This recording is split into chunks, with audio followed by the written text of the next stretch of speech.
just collides into it, and then he goes down. Hi, Mikel. First of all, can I get your reflections on winning your first North London derby as Arsenal manager?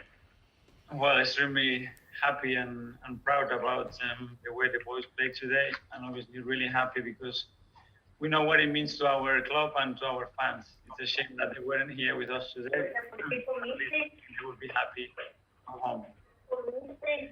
And, what did you make of the final 10, 15 minutes after the red card? Because it seemed like maybe you didn't deal with that as effectively as you could have. For sure, we didn't. We managed those 10 minutes really, really badly. We put ourselves in trouble, and we give them hope when after that you should just give 200 passes in the opponent's half, keep the ball and attack in the right moment. And it's a big lesson. It's great to get those lessons while you are winning. In Europe, that's today, the biggest lesson now. Just one final one from me. Bakayo's substitution, was that down to injury or tactic? No, it wasn't. Any sense how? We don't know. He was feeling his hamstring, so we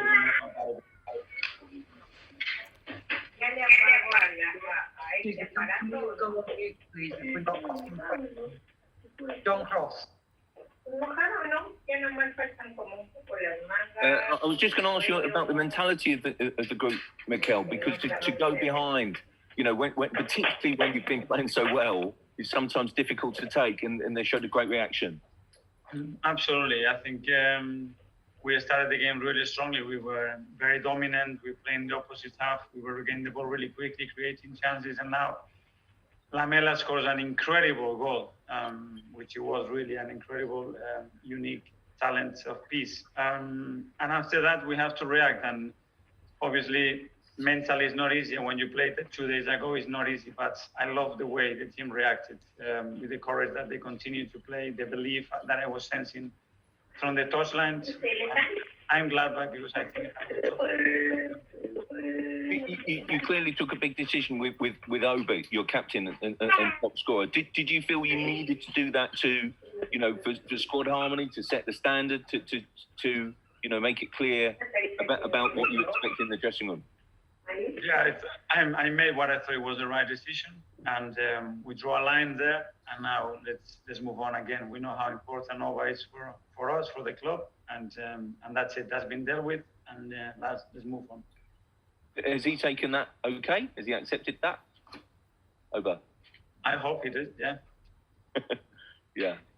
And just what kind of, can this do for the next few weeks? It's a result then to really kind of give you some energy and sort of, positivity?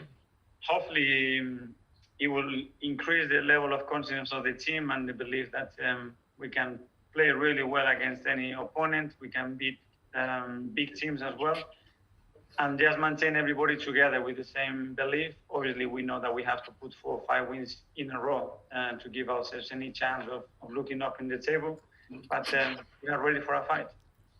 Thanks, Mikel. Thank you. Jim Conlon. Hi, Mikel. I just want to speak to you about Emile Smith-Rowe's performance there. He's really blossoming there into a real potential star, not only for Arsenal, but for England as well.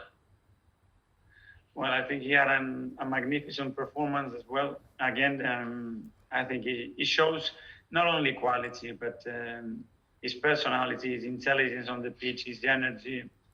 It gives you something different. Today in a derby, you need some big individual performances, and for sure, he had one. And Mikel, lastly for me, I know Tottenham thought it was a conscientious penalty, but what was your view from where you stood on the sideline in terms of the Davinson Sanchez tackle? My first thought was that it was some contact. I asked the bench and they said that it was a penalty, but I haven't seen the image back, so I cannot really comment on that. Congrats, Mikel. Thank you. Paul Gilmore. Hi, Mikel. 10 points between you and the top 4. Is there a belief at this stage of the season that you can still qualify for the Champions League next season?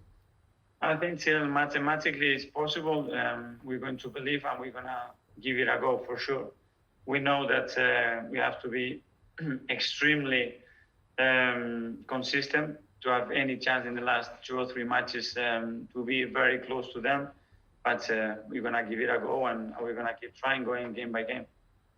And just a final one on another one on Aubameyang. Sorry, is this his first breach of discipline this season, and will he remain as a captain figure in your team, or as far as you're concerned, is this it done?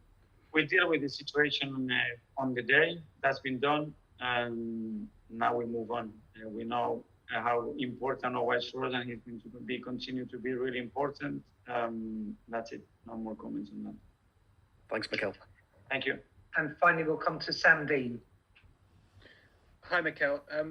It's not the first time that you've made this sort of decision with a player based on disciplinary off-field incidents. Can you just explain why it's so important to you and the culture of the team that those behavioural standards you set have to be met?